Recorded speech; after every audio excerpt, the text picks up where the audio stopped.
Good dag, or hello as we'd say today. Welcome to Danelaw Viking Village. Welcome to our fields, welcome to our settlement. Here we try and recreate life as it may have been 1100 years ago for our Viking ancestors. Now sadly, we don't really know what their settlements looked like because they made them out of wood and straw and mud. They didn't know the story of the three little pigs.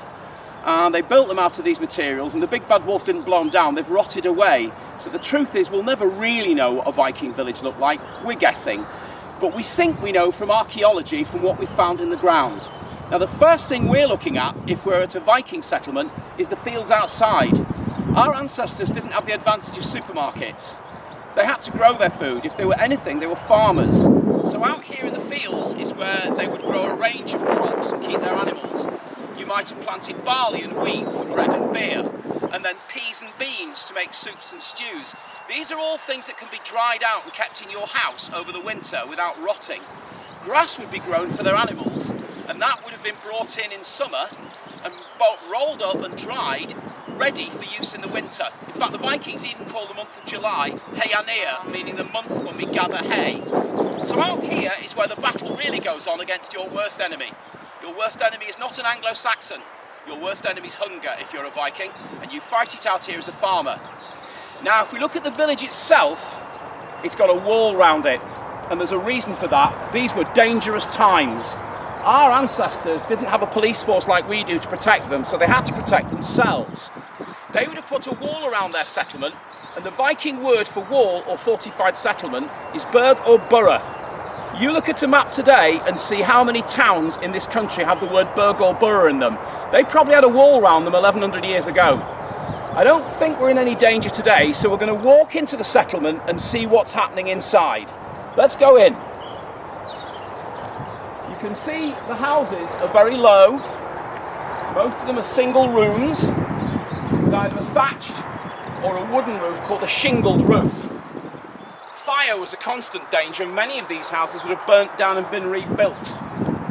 We come through into the settlement itself. We'll come and stand in the most important area, the centre of the village.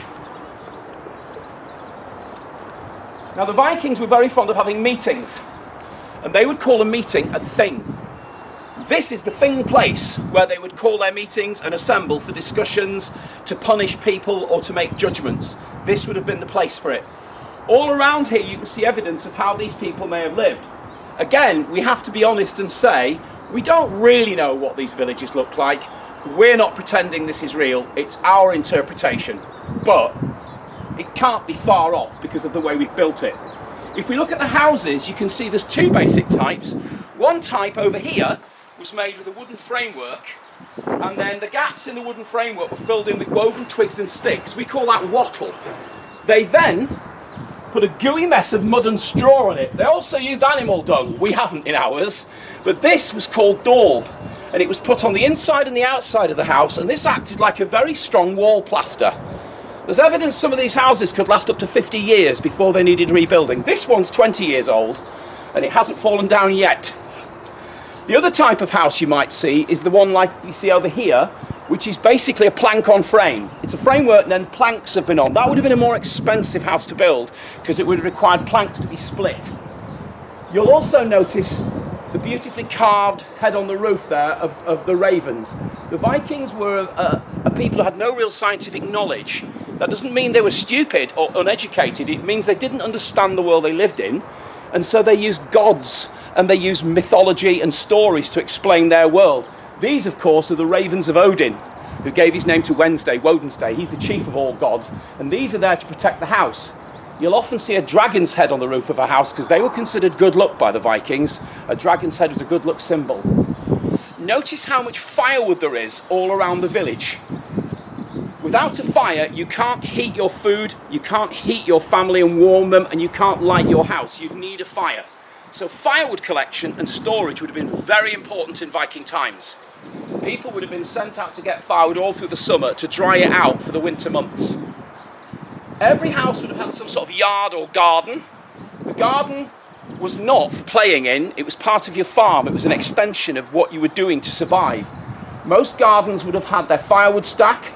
They would have also had some sort of rubbish dump where they threw all their refuse.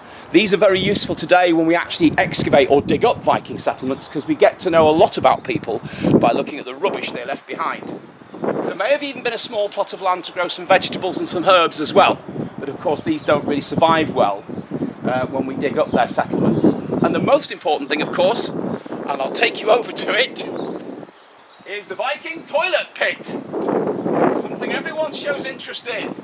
This is an outdoor toilet, very useful. Most homes would have had one. It's a pit lined with planks with a bench. I won't do a full demonstration, but you would basically sit on here, lean your bum over, and whatever you did fell into the pit.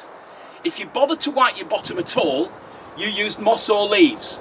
Handy tip, don't try nettles. Some of my friends have tried them as an archaeological experiment and it didn't end well. They would have used things like leaves and moss. And the beauty of this is, you don't have to queue for this in a supermarket and get rationed to 1 pack each. That's their loo roll.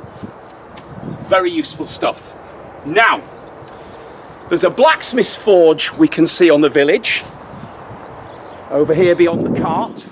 We'd be very fortunate having a blacksmith. They were very, very important craftsmen. Metal was precious. Anyone who could work metal was a valuable member of the community. You've also got a potter's workshop.